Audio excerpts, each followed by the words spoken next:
मेरे सारे मसीह भाई बहनों को एक बार फिर से जय मसीह की। परमेश्वर के अनुग्रह दया और कृपा से प्रभु ने हम सबको मिलने का मौका दिया, इसके लिए प्रभु का धन्यवाद करेंगे।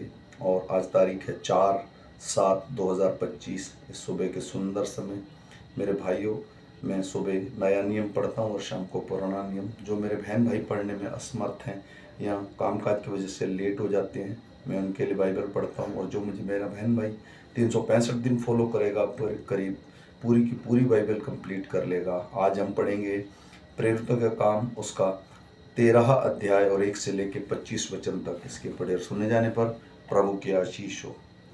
अंतिकिया की कलीसिया में कई भविष्यवक्ता और उपदेशक थे, जैसे बरनबास और शैमन जो नीगर कहलाता है, और लुकियुस, केरुन, कुरेनी, और चौथाई देश के राजा हेरोदेस का दूधा भाई मनोहेम और शाऊल। जब वे उपवास सहित प्रभु की उपासना कर रहे थे तो पवित्र आत्मा ने कहा, मेरे लिए बरनबास और शाऊल को उस काम के लिए अलग करो जिसके लिए मैंने उन्हें बुलाया है। तब उन्होंने उपवास और प्रार्थना करके और उन पर हाथ रख कर उन्हें विदा किया। अंत वे पवित्र आत्मा के भेजे हुए सिलिकिया को गए और वहां से जहाज पर चढ़कर साइप्राइस को चले और सलमीस को पहुंचकर परमेश्वर का वचन यहूदियों के आराधनालयों में सुनाया। यूहन्ना उनका सेवक था। वे उस सारे टापू में होते हुए पाबूस तक पहुंचे। वहां उन्हें बार यीशु नामक एक यहूदी टोनहा और झूठा भविष्यवक्ता मिला। वह हाकिम सिरगियुस पौलुस के साथ था, जो बुद्धिमान पुरुष था। उसने बरनबास को शाऊल को अपने पास बुलाकर परमेश्वर का वचन सुनाना चाहा, परंतु इलियुस टोने ने, क्योंकि यह उसके नाम का अर्थ है, उसका विरोध करके हाकिम को विश्वास करने से रोकना चाहा। तब शाऊल ने, जिसका नाम पौलुस भी है, पवित्र आत्मा से परिपूर्ण हो उसकी ओर टकटकी लगाकर देखा और कहा, हे सारे कपट और सब चतुराई से भरे हुए शैतान की संतान, सांकड़ धर्म के बैरी, क्या तू प्रभु के सीधे मार्गों को टेढ़ा करना न छोड़ेगा? अब देख, प्रभु का हाथ तुझ पर लगा है और तू कुछ समय तक अंधा रहेगा और सूर्य न देखेगा। तब तुरंत धुंधलापन और अंधियारा उस पर छा गया और वह इधर उधर टटोलने लगा ताकि कोई उसका हाथ पकड़कर ले चले। तब हाकिम ने जो हुआ था उसे देखकर और प्रभु के उपदेश से चकित होकर विश्वास किया।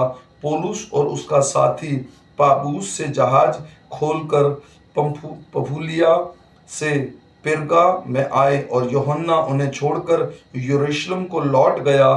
पिरगा से आगे बढ़कर वे पिसिदिया को अंतिकिया में पहुंचे और सबत के दिन आराधनालय में जाकर बैठ गए। व्यवस्था और भविष्यवक्ताओं की पुस्तक से पढ़ने के बाद आराधनालय के सरदार ने उनके पास कहलावा भेजा, हे भाइयों, यदि लोगों के उपदेश के लिए तुम्हारे मन में कोई बात हो तो कहो। तब पौलुस ने खड़े होकर और हाथ से संकेत करके कहा, हे इजराइलियों और परमेश्वर से डरने वालों, सुनो। इन इजरायली लोगों के परमेश्वर के हमारे बाप दादाओं को चुन लिया, और जब ये लोग मिस्र देश में परदेशी होकर रहते थे तो उनकी उन्नति की और बलवंत भुजा से निकाल लाया।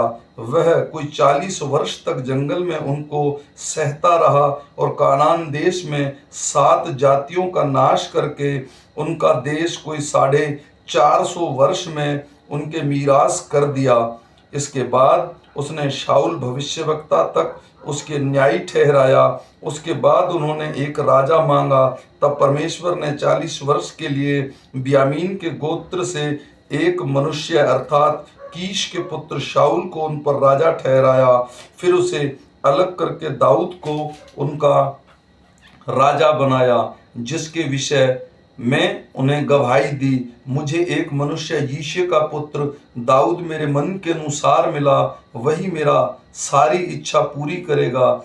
इसके वंश में से परमेश्वर ने अपनी प्रतिज्ञा के अनुसार इज़राइल के पास एक उद्धारकर्ता अर्थात यीशु को भेजा, जिसके आने से पहले यूहन्ना ने सब इज़राइलियों में मन फिराव के बपतिस्मे का प्रचार किया। जब यूहन्ना अपनी सेवा पूरी करने पर था तो उसने कहा, तुम मुझे क्या समझते हो? मैं वह नहीं, वरन देखो मेरे बाद एक आने वाला है जिसके पाँव की जूती भी खोलने के योग्य नहीं। आमीन। मेरे भाई और बहनों, ये छोटा सा वचन है। हम फिर मिलेंगे शाम के वचन के साथ। तब तक परमेश्वर का अनुग्रह, कृपा और दया हम पर और हमारे परिवारों पर होती रहे। सबको जय मसीह की।